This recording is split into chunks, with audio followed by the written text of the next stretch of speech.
မုံစာလာအနေနဲ့ရတယ်ဒီကိစ္စကမုံကိုကိစ္စဖြစ်ရတာဝါကမြောက်ပြီးလို့ဖြစ်ရတာပဲဆိုတဲ့တက်တဲ့အထောက်အပံ့နဲ့သူကပြတယ်သူကဘာနဲ့ပြတယ်ဆိုတော့ပန်ဆန်းမှာဝါနဲ့သူနဲ့အစည်းအဝေးလုပ်ထားတယ်ဟာဒီအတန်ခန့်ထားတယ်သူကအဲ့မှာဦးကြောင်ကြီးလိုင်းလို့ဦးပေါက်ယူချမ်းလို့ဟုတ်ကဦးလီစည်းလို့ပြောတဲ့ပြောကြားချက်တွေအဲ့ကက်ဆက်တွေကိုသူကဖွင့်ချတယ်ဖွင့်ချ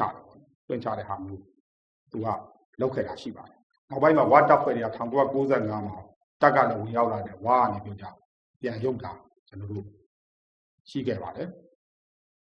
1995မှာပဲကျွန်တော်တို့ဦးရံမိုးလျံအနေနဲ့မြန်မာနိုင်ငံအစိုးရအချက်၄ချက်တင်ပြတယ်အဓိကတော့နံပါတ်1ကတော့ကိုကန့်အထူးဒေသ1နိုင်ငံတော်ရဲ့ဥဆောင်မှုအောင်ပါဒီမယ်ဒီနံပါတ်2အနေနဲ့နိုင်ငံတော်အစိုးရနဲ့ပတ်သက်တာဟောင်းများကိုထိမ့်သိမ်းဆောင်ရွက်မယ်နံပါတ်3ဆက်အနေနဲ့တော့သူ့ရဲ့တပ်ဖွဲ့တွေကိုနေစားဒေသလက်နက်ကရဲအဖြစ်ဖွဲ့စည်းပေးပါနံပါတ်4ကတော့ရန်ကုန်ကျိုင်းလက်နက်ခဲယမ်းကိုတော်အစိုးရရဲ့စီမံခန့်ခွဲမှုအောက်ကိုအပ်ပါမယ်ဆိုတော့သူ့အနေနဲ့ပြောပါတယ်အဲ့မျိုးဆောင်ရွက်ပြီးတဲ့နောက်မှာကျွန်တော်တို့1995နိုဝင်ဘာလ29ရက်နေ့မှာဖုံရံအရေးခင်းကြောင့်1992ခုနှစ်မှာလည်းဒီလောက်ကန်ဒေသပေါ့နော်လောက်ကန်ဒေသကိုကန့်ဒေသ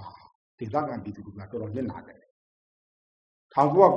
ခုနှစ်မှာလည်းတိုက်ပွဲတွေအများကြီးဖြစ်ပြီးတော့ညှဉ်းလာတယ်ဒါကြောင့်မလို့ခုနကပြောဥယျာဉ်မိုးလံရဲ့နိုင်ငံတော်အစိုးရပေါ်တင်ပြချက်တွေပြည်သူလူထုရဲ့အဲ့ဒေသမှာရှိတဲ့ပြည်သူလူထုရဲ့လိုအပ်ချက်အရာတပ်မတော်အနေနဲ့နှစ်ဖက်တပ်ဖွဲ့တွေကိုဝင်ရောက်ထိန်းသိမ်းရပါတယ်။ဝင်ရောက်ထိန်းသိမ်းပြီးတပ်မတော်အနေနဲ့အဲ့အချိန်ကြာမှကျွန်တော်တို့ကကိုးကန့်ဒေသတွေကိုတပ်မတော်အနေနဲ့ဒါဝင်ရောက်ခဲ့တာဖြစ်တယ်။ဝင်ရောက်ခဲ့တဲ့အဓိကအကြောင်းကလည်းဒီကိုးကန့်ဒေသမှာဒီမျိုးနွယ်စုနဲ့စုကြားမှာဖြစ်နေတဲ့တိုက်ပွဲတွေကြောင့်ကိုးကန့်ဒေသတွေထောင်းပေါင်းကြီးနေ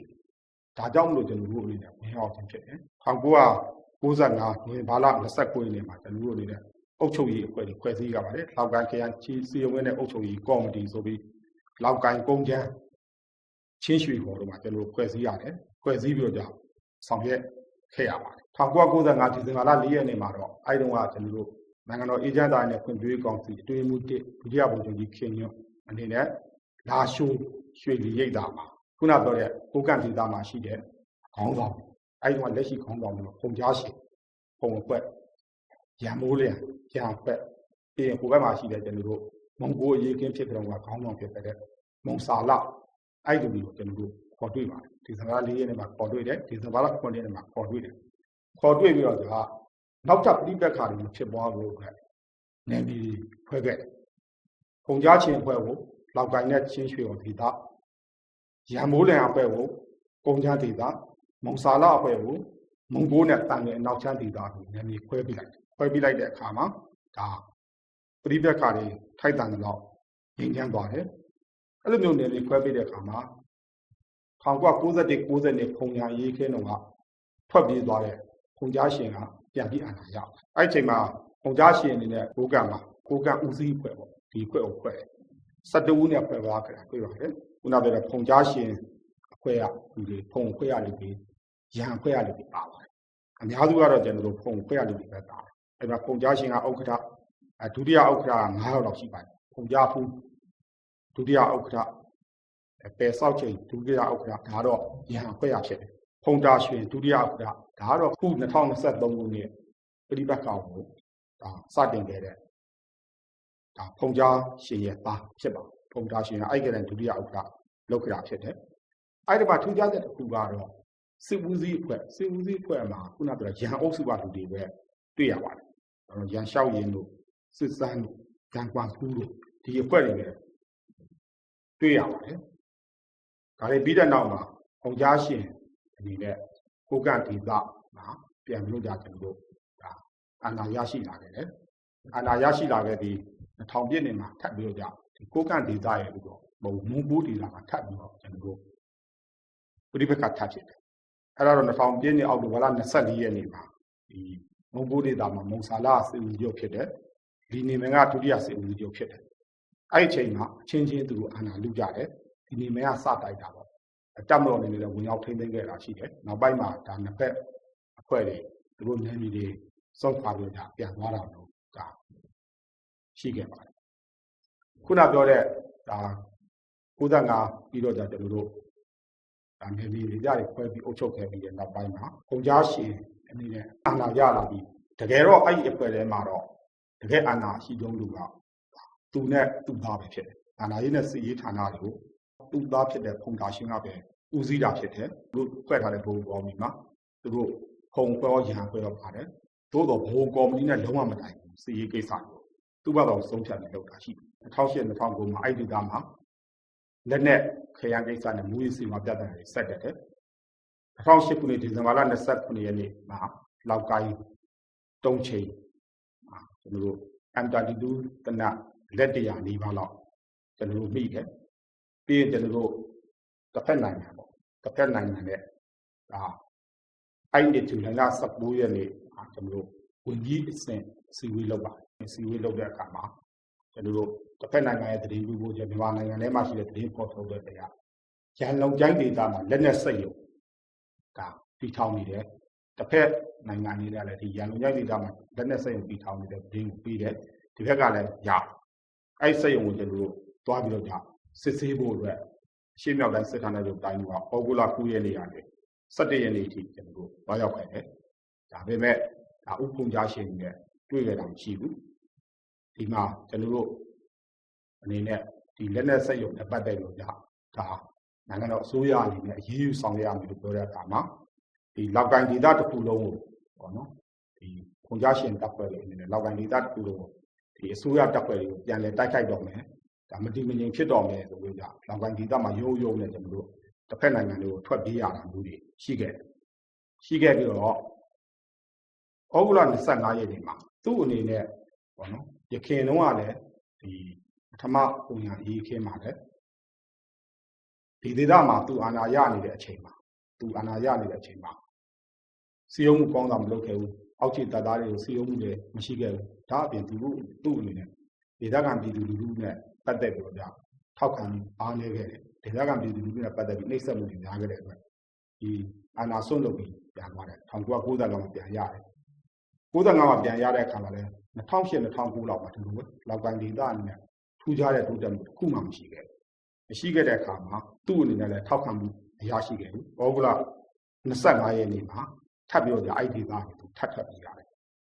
အဲ့ဩဂုတ်လ29ရက်နေ့မှာရန်လုံကျိုင်းခိတ်မှာရှိတဲ့ရဲ39ယောက်ကိုတစားခံအဖြစ်သူကဖမ်းသွားတယ်ဖမ်းသွားပြီးရဲ14ယောက်ကိုကျွန်တော်တို့ရဲဆက်တတ်တော့မှရှိဒါကြောင့်မလို့မြန်မာနိုင်ငံအစိုးရအနေနဲ့သူ့ကိုအမှုဖွင့်ပြီးအရေးယူခဲ့တယ်ပြေးတော့လည်းရခိုင်ပြေးနေကြနေတာပါအထူးဒေသလေးမိုင်းသားဘက်ကိုပဲထွက်ပြေးတာဖြစ်ပါတယ်ထွက်ပြေးတဲ့အချိန်မှာတော့2009ဩဂုတ်လ24ရက်နေ့မှာတော့မြန်မာနိုင်ငံအစိုးရအနေနဲ့ဒါကိုကန့်ဒေသမှာကြံခဲ့တဲ့အုပ်ချုပ်ရေးဖွဲ့တဲ့တိုင်းပြည်ကကိုကန့်ဒေသယာယီဦးစီးကော်မတီကိုဖွဲ့ပြလိုက်တယ်အဲ့ဒီအချိန်မှာတော့ဥပဒေစောက်ချိန်ကဥက္ကဋ္ဌဖြစ်လာတယ်ပြီးရင်ကျွန်တော်တို့12ဦးပါတယ်အဲ့12ဦးလုံးဟာလည်းဒီကိုကန့်ဒေသဦးစီးဖွဲ့12ဦးလုံးဟာလည်းပြောရရင်မြန်မာတယောက်မှမပါအဲ့12ဦးလုံးဟာလည်းရခင်တော့ကကျွန်တော်တို့ပုံကြားရှင်ဖွဲ့ပေးထားတဲ့ကိုကန့်အဖွဲ့ကခေါင်းဆောင်ကြီးပဲကိုကန့်အဖွဲ့ကခုနပြောတဲ့ခေါင်းဆောင်ကြီးဖြစ်တယ်ခေါင်းဆောင်အဟောင်းတွေကိုကျွန်တော်တို့ပြန်ခန့်ခဲ့ရတာဖြစ်တယ်အဲ့တော့じゃသူ့ရဲ့စီယုံမှုအနေထားသူ့ရဲ့ထောက်ခံမှုအနေထားဒီအပြောနဲ့အလုံးနဲ့လက်တွေ့ညီမှုကြီးဆိုတဲ့အနေထားမျိုးဟိုအဲ့တဲ့တိုင်းစပြီးကြည့်နိုင်တယ်လို့ကျွန်တော်ပြောချင်ပါတယ်အဲ့လိုလုပ်တဲ့အခါမှာကျွန်တော်တို့ဒီ2019ဒီဇင်ဘာလ4ရက်နေ့မှာတော့အဲ့ဒီဒေသမှာပြည်ဝင်ပေါ့လေဓာတ်ဆောင်တပ်ဖွဲ့တွေကျွန်တော်တို့ဖွဲ့စည်းခဲ့တာရှိတယ်ခုနပြောတဲ့တပ်ဖွဲ့တွေလည်းဒီပုံကြားရှင်ကလည်းထွက်ပြေးပြောကြဒီသူ့ရဲ့တပ်ဖွဲ့တွေကိုပြန်လည်တည်ထောင်တာလည်းရှိတယ်ပြန်လည်ပြောကြဒါအကူအညီရအောင်လုပ်ခဲ့တာလည်းရှိတယ်။မိုင်းလားဒေသမှာခိုးလုံပြီးတော့ဒါတပ်တွေဖွဲ့စည်းတာလည်းရှိတယ်။ဒီခြားထဲမှာကျွန်တော်တို့အစိုးရနဲ့ခုနပြောတဲ့ကိုကန့်ဦးစီးဖွဲ့ကိုလုံခြံတပ်ဖြတ်မှုတွေလုပ်ခဲ့တာရှိတယ်။ဒီ2009ခုနှစ်မှာဆိုရင်ကျွန်တော်တို့ကိုကန့်မျိုးရောဘုံခွဲဖို့လွတ်လိုက်တဲ့အဖွဲ့တစ်ဖွဲ့ကိုကျွန်တော်တို့တုံချိန်ရုပ်သက်မှာမိတယ်။အဲ့ဒီကဘုံခွဲတဲ့တရားခံဘုံခွဲမဲ့တရားခံတယောက်ပြီးလိုက်တယ်။အဲ့ဘုံခွဲမဲ့တရားခံကိုစစ်ဆေးကြည့်တဲ့အခါမှာဖုန်တာရွှင်ခုဦးစီးနေတဲ့ဖုန်တာရွှင်လွတ်ခဲ့တာကိုလည်းသိရတယ်2013ခုနှစ်ဒီဇင်ဘာလ19ရက်နေ့မှာကိုလုံကရားကိုခေါ်လာကြည့်လို့မှရဟန်းပြည့်ပြီးဘုံခွဲဖို့လုပ်တယ်သူတို့ချိန်ကြိုက်တာလွဲသွားတော့ကြာဒါအရောက်ခင်ခိုင်ခိုင်ရအောင်လို့မှာကျွန်တော်ကွဲသွားတဲ့ဖြစ်စဉ်မျိုးတွေရှိခဲ့တယ်အစိုးရကိုစန့်ကျင်တဲ့ဟာတွေပြီးရင်ဒီဘုကန့်ဒေသမှာသူအာဏာလက်လွတ်ခဲ့ရတော့ပြောရတော့သူ့ရဲ့အသုံးကြမှုကြောင့်သူအာဏာလက်လွတ်ခဲ့ရတော့အခဲမကြီးတဲ့ လူမျိုးစုလိုက်ဖြစ်ပွားခဲ့တဲ့ဟာဒါတွေပေါ်မှာအခဲမကျေနိုင်နေတယ်ကျွန်တော်တို့2014လောက်ကတိုင်းဒီစန့်ကျင်ဖို့လုပ်နေရပြီလေကျွန်တော်တို့တွေ့ရတယ်2014ဒီဇင်ဘာလ29ရက်မှာဒီပုံကြားရှင်ကတရုတ်နိုင်ငံရဲ့သတင်းဌာနတစ်ခုပြီးတော့ Global Time နဲ့တွေ့တယ်တွေ့ပြီးတော့ဒီသူတို့အနေနဲ့ဒါကိုကန့်ဒေသကိုထောက်အောင်ပြန်တိုက်မယ်ဆိုတော့သူတို့ညီမှန်းချက်တွေပါပြောခဲ့တာမျိုးတွေကျွန်တော်တို့တွေ့ခဲ့ရပါတယ်2015မှာစတင်ပြီးတော့ကျွန်တော်တို့ဒါဝါကဖြန့်လာမှုတွေပြုလုပ်လာတယ်နောက်တစ်ခါ2015ဖေဖော်ဝါရီလမှာကျွန်တော်တို့တောက်ရွှေပြည်သူစစ်ကိုလက်နက်သိမ်းပြီးတော့ဖေဖော်ဝါရီလ10ရက်နေ့မှာကုန်းချမ်းဒေသတစ်ပိုင်းမှာကျွန်တော်တို့ဒါစတင်ပြီးတော့တိုက်ခိုက်တာမျိုးရှိတယ်အဲတော့မော်ထိုက်တို့ညာခွန်းတို့ဒါဖေဖော်ဝါရီလ12ရက်နေ့မှာလောက်ကိုင်းတက်နေအတွင်းကိုကျွန်တော်တို့ရောက်တိုက်ခိုက်ခဲ့တာမျိုးရှိပါတယ်ဒီ2015ဖေဖော်ဝါရီလပေါ့2015ဖေဖော်ဝါရီလကစတင်ခဲ့တဲ့တိုက်ပွဲကဒီ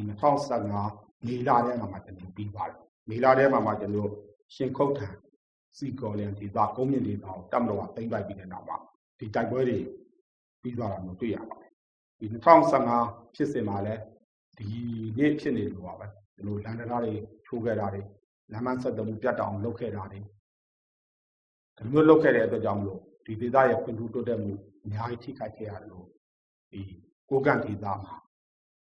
တည်ငြိမ်မှုနေပါခဲ့တာဖြစ်ခဲ့ရတာဖြစ်ပါတယ်ခု2023မှာတော့ဒါမျိုးကျွန်တော်ထပ်ဖြစ်လာတာတွေ့ရပါတယ်ဒီနေရာမှာကျွန်တော်ပြောချင်တာကတော့သူတို့ရဲ့ရည်ရွယ်ချက်ပေါ့သူတို့ရဲ့ရည်ရွယ်ချက်နဲ့ပတ်သက်ပြီးတော့ဒါကို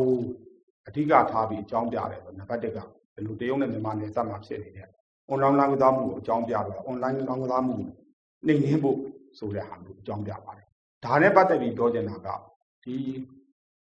online လောင်းကစားမှုမှာဘယ်သူတွေပါဝင်ပတ်သက်နေတယ်ဆိုတာလည်းကျွန်တော်ပြောပြီးဖြစ်ပါတယ်ဒီ online လောင်းကစားမှုကမြန်မာတွေကတရုတ်တွေကိုလိမ်နေတာမဟုတ်ဘူးတရုတ်တွေကမြန်မာတွေကိုလိမ်နေတာမဟုတ်ဘူးတရုတ်နိုင်ငံထဲမှာအရင်ကအတိုင်းဒီ online လောင်းကစားမှုတွေ online လောင်းကစားမှုတွေတဲ့ဒီပြင်ရာဇဝတ်မှုတွေနဲ့ထွက်ပြေးနေတဲ့ပြည်ပြေးတွေကမြန်မာနိုင်ငံမှာရှိတဲ့ EU အချို့နဲ့လက်နက်ကိုင်အချို့နဲ့ပူးပေါင်းပြီးပြောကြဒါမြန်မာရောတရုတ်ပြည်သူတွေကိုလိမ်လည်နေတာပဲဖြစ်ဒါကိုကျွန်တော်တို့ကသတိထားဖို့လိုပါမှာဖြစ်ပါတယ်